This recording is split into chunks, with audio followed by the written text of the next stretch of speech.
Everyone. So I'm going to go over just a quick demonstration of my capabilities, my innovation background. I have a few people ask recently, not only from job markets, everything else, but also for partnership opportunities, everything. So we are working on an eXeL AI initiative here in Austin, trying to get more people here in the ecosystem, starting as early as middle high school and building that skill set to more automation capabilities, and having people from this community actually work in real world application such as defense and education.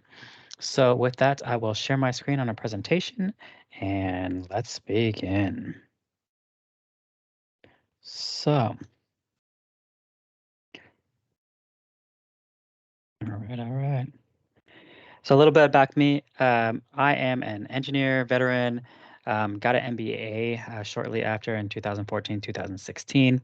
And my real passion is around innovation. I've been fortunate to go from chemical engineering into the business realm at a company called BASF, Honeywell, as well as a company called Danaher that split off into a company called Fortive, and I worked in Fluke. So in that division, I learned a lot about AI in 2018, started my journey at an MIT short course, Harvard, did a 2-year program there, and I did a 6-month program on specifically applied AI machine learning for business. So my background is around sensor technologies. I'll go into that later. I do run an EdTech initiative on the side, and that is really designed around a platform ecosystem to provide learners of all ages with hands-on experience. We do believe fully in balancing AI technology with ethical considerations. So at the end of the day, we're trying to prepare AI to serve the future of humanity. All right. Trying to go to the next slide here. So if you look at my experience on LinkedIn, I do have a lot of experience launching products in the thermal imaging sector. So I will focus on how we apply thermal imaging to that middle left product. So this is an acoustic imager. We launched 1,000 of these at about $20,000. So $20 million first year revenue.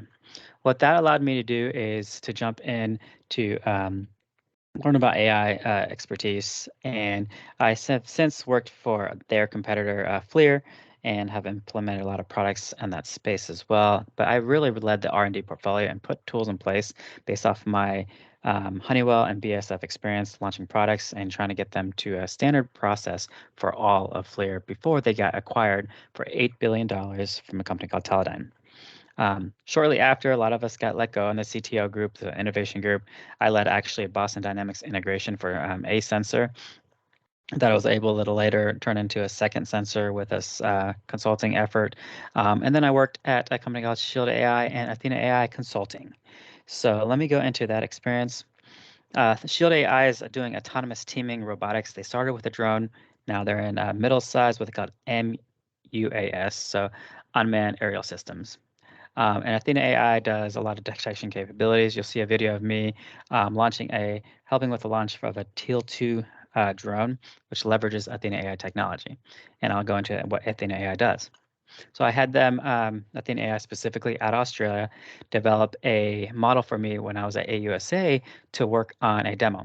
This demo showcases that you can do detection of jets, other things in the Top Gun Maverick video. So they actually did an Unreal environment, did detection in that simulation environment. We're able to detect the surface air missile systems along the ridgeline. Why this is critical is as we develop capabilities for not only education, but defense, simulation is such a big component of demonstrating capability. So at the end of the day, I'll go into the high-level overview of kind of my passion around decision-making, de-risking, and innovation. And then I'll go into the educational components of my background as well, ending again with defense and specifics around this. So why I like the defense example is because it's the highest risk example for decision-making. The landscape right now is short of pilots, short of Army individuals, so you have to do more what they call asymmetric warfare. So doing more with less. They have a need for multi-domain, so merging different sensors, which is my background, and making decision as well as a decision-making loop. On the right, you'll see outcomes focus on certain personas. Ultimately, commanders need to make decisions to apply and get to the field operatives. Ultimately, if you look at metrics and what they're trying to accomplish is decision-making speed, lowering the risk of those decisions, and how fast can you deploy something like a second drone to a certain area with a new sensor. So effect speed is so critical in this space. Execution challenges with the AI space specifically. I'm a very knowledgeable on AI neural nets. My expertise is really around, I started with convolutional neural nets, specifically TensorFlow Lite, multi-sensor systems there. But the challenge is going to be for like upscaling these capabilities.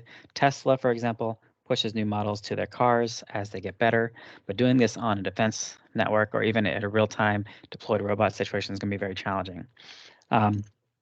So ultimately, when we make decisions, everything should focus on value. Metrics around value should be like how much are we saving or how much are we enabling by these decisions for real-time decision making.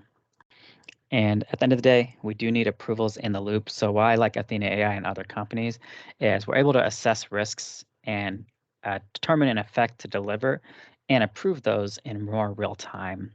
So very cool and critical when you think about how to apply these to business world. Because business decision making, even around innovation, is so critical as we determine real-time competition, everything else. So I'll go into my background on evolution or how I got into the AI space since 2018. But ultimately, again, I launched a lot of imaging products. Why I like this acoustic imager is it is able to see sound. But if you think about the human brain, how we have ears, we can actually almost hear the location of certain sounds if you make a snap or a certain sound. And if you merge that with thermal and visual, that's 3 sensor types. So that's kind of my superpowers, thinking how to apply the human brain and neural nets to how we do sensors in the field. Now, when I got displaced during COVID, I couldn't necessarily have a $9 million engineering team like I had at Fluke. But what I could do was start some low-end prototyping around thermal and visual systems, building to single sensor cameras and hopefully mobility solutions over time. During that time, we actually seeded the idea of Fluke working with a company called Boston Dynamics, and we were able to seed the idea and innovation to enable this static unit, a fixed unit of this same thermal imager, acoustic imager on this based off of a sensor I put there while I was on FLIR. So I was able to put 2 sensors on the Boston Dynamics Spot system over the last 3 years. And that's exciting because this, if you look at an example for modular robotics, is a very good example of what the future looks like, where people can add sensors, add AI capabilities to robotic systems over time. I do have a background taking this MIT short course. Why I like this is a lot of the insights I had from thermal imaging and Land Rover systems enabled me to get that actual job in the space of autonomous robotics. So a lot of those capabilities are being applied to drones, and you'll even see robotic assistance now. If you look at stuff like the Optimus 2 or Optimus from Tesla, you know, they're folding clothes as of yesterday with that robotic system with a human machine teaming approach. And my guess is other companies will be able to do more, such as Austin-based company here is, for instance, taking boxes and applying that to moving boxes around a warehouse. I did do a research paper on perimeter security. This is fun for a Harvard assignment for our digital strategy innovation course for this 2-year program. I like this example because it helped me get into Shield AI, it helped me get into teaming applications and figure out how to do stuff like apply. In this case, you'll see, you know, I said basically, hey, what would you do if you had 10 thermal imaging systems, 10 drones and rover units? And this was back in 2020, before a lot of these capabilities were available. But what I like about this is just by thought leadership in the space, you're able to get ahead of some of these capabilities. And that's kind of my expertise, thinking strategically to execute so we can take advantage and grow with these marketplaces. My first convolutional neural network is actually on a thermal imaging system. So I developed this with an AI ML engineer, and then now I do these models on my own with the training cycle, everything else. We developed a sensor fusion app focused on multi-sensor fusion. You'll see that example here where we actually have a patent published in this space. So you can do detection around thermal and visual, for instance, on a person. So this is cool because if you have a Brad Pitt poster and you were able to hold that object and look at a normal camera with AI would say that that is a person. Well, with heat and without heat, it's not, right? So double sensors actually reduce the risk of false identification. I'll escape here and show the patent around this, but I do have this patent with de-risking strategies, the company LLC I started during COVID. And this is all around multi-sensor fusion and the UI UX we generated during this time. And basically, you have multi-models, multiple sensors, and a graphical user interface, all protected with this, what we call specificity and the ability to take multiple models to get to higher levels of specificity over time. So patent is around sensor fusion. So we are protecting that space. Very exciting times. But basically, that enabled me to get into new areas. The ultimate goal for this educational initiative was to eventually have static machine learning models, so turning any camera into an AI smart camera system. Now, what that mean is as we have more models, we can deploy them, but as we have more teams focused around the world, they can develop models for real-time solutions. So imagine if every camera was outfitted with neural networks, how powerful would it be to, for instance, put one in front of your storefront to detect how many people walk in front of your store every day. All right. So this AI education opportunity was focused on hands-on projects, basically. We looked at all education failures, and we basically said that needs around that space is education should be real-world, hands-on, and outcome-based as possible. You'll see a QR code here in the center for the Kickstarter launch we did, made $10,000 over 3 months, later turned into $50,000 over 6 months. And you'll see videos if you want to scan these QR codes on lane detection that we've since deployed these machine learning models to physical robotic systems. Now, why is that important? Because it helps you look at small versions of all the innovations in the defense space and understand them. So as mentioned, we had the Top Gun Maverick example. Ultimately, if you look at the unmanned space, there's a lot of applications, value creation opportunities in that space. I'll go to the next slide so we don't focus on many, but teaming, if you look here, is one of the biggest opportunities, I think, for defense and applying AI for human teaming, robotics, and humans to make real-time decisions. The defense landscape, if you look at something like communications protocols, you have a slew of aircraft from large aircraft, jets, to medium-sized aircraft like the VBAT, AeroVironment's Trinity, and other systems, I think it's called, and a lot of Group 2 aircraft from, Skyborne and other systems, as well as small UAS, unmanned ground systems, and people out in the field. All these systems have to lower their risk and help determine what to do next with the approval makers in the loop. So you can think about compute. AI will be on sensors in the futures. They'll be on the modular systems, such as with ATHENA AI and what they do on the person themselves. They'll be probably on controllers to help determine what's going on there, as well as big things like Titan at Palantir.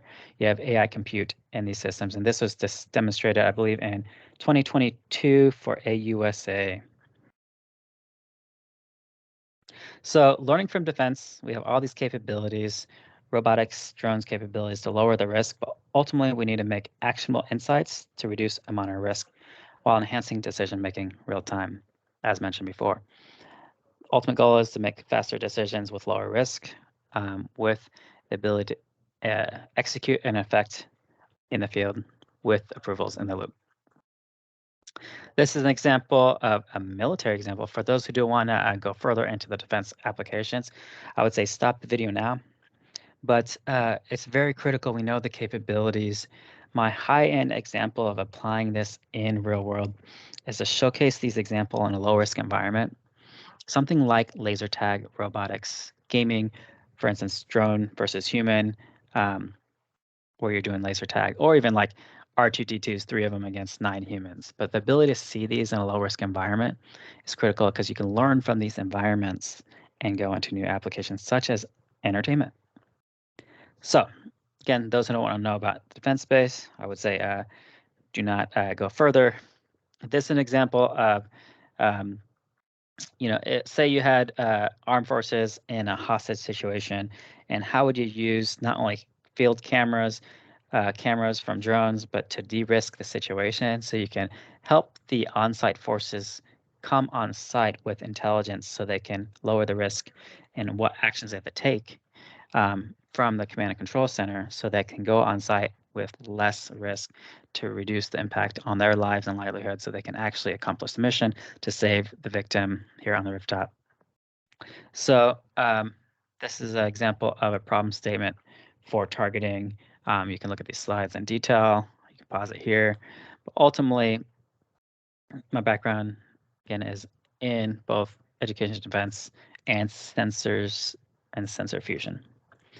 The key part of this is DoD cycles are about 3 months to 6 months where you have these key moments and releases of certain projects. I actually worked on a project to take all my innovation experience and consolidate 8 different processes at FLIR into standard gates. So we have concept planning where we architect the solutions to determine timelines in order to come up with a realistic budget to go then develop on and execute against. In the defense world, you have this qualify stage of low beta releases or demo capabilities. One example of this is something like running a Honeywell satellite. This is an AUSA discussion I had. Honeywell satellite with a Shield AI system from Hawaii and running an aircraft in Dallas, Texas. So that possibility is there today with SATCOM. Low frame rates, detection capabilities aren't yet in the loop, but if you can imagine, you qualify so you can demo in order to launch a product to get through the defense innovation cycle. Here's an example of all the steps per the various decision-making criteria, but the ultimate goal here is to lower the risk of the deliverables so we can hit these targets on time to meet innovation cycles. And anywhere where there's hardware in the loop, you kind of have to do this waterfall agile hybrid approach because hardware gets locked at a certain time point. Here is an example of how I was able to put new tools in place at R&D portfolio management, where we actually took all the stage gates, standardized to those stages, was able to figure out budgets per each stage, but also the projects. And on each project, we were able to put not only the business, but the launch, projected launch date, remaining budget, as well as the budget for the year, and all the interdependencies, as well as looking at the project financials with and without risk. So without risk, you have a project that goes in at 100% probability. That's that orange bar and green bar combined. But with risk, it's a green bar. So if something is high risk technically and high risk commercially, you basically say, I'm not going to count on that too much on the financials. Over time, you get confident as your team builds the capability of launching products on time. But it usually takes some product managers 4 or 5 product launches before having that expertise. So with that, I will end this sharing. And all that was to show the basically the market, kind of my expertise as we launch this eXeL AI initiative, but also for partnership opportunities in the future as me and my innovation networks able to apply our expertise to generate and lead teams that actually apply this in the field. So ultimately, I appreciate your time on this video. I'm going to put this on a public broadcast so anyone can see my expertise, but ultimately sensor fusion, robotics applications, applied AI where robotics are manipulating and maneuvering the environment, is very critical to understand what's coming, right? Imagine a robotic system such as R2D2 that has a global development of, let's say, innovators and annotators and people who can develop capability on that robotic system. I mean, if you can think about how fast you can innovate, is based off of how fast you can get something like an app store set up for robotics. So as you're able to come up with new capabilities, imagine you can charge $1 per hour more for that use of that capability. But I think the world is going to less subscription, more real-time tracking of tokens and usage, such as OpenAI. And for robotics, it's going to probably be similar too. Your robot can be charging somebody $25 to $50 an hour, or maybe overnight it's not doing anything. You can rent it out and it's walking around the perimeter of the neighborhood to check for unauthorized vehicles or detect trash or detect intruders around the neighborhood. But if you can imagine, that's a system, that's kind of approach will be developed regardless for the security and defense world. It's only a matter of time before it's commercial use cases such as the Tesla Optimus robot, which is going to be multi-purpose. But the second we have a robot that's multifunctional, modular, and can actually do real-time tasks, such as building a tiny home or building a home one day, imagine the speed at which we can execute innovation around. And imagine the day we have something akin to Jarvis for Iron Man that can actually help us innovate iterations of our designs. So we can develop 30 iterations on something before we get to an executed version of that MVP or demo, or even a product that can just scale, similar to Tesla and their vehicles. They're getting better all the time. This Optimus robot will probably get better all the time.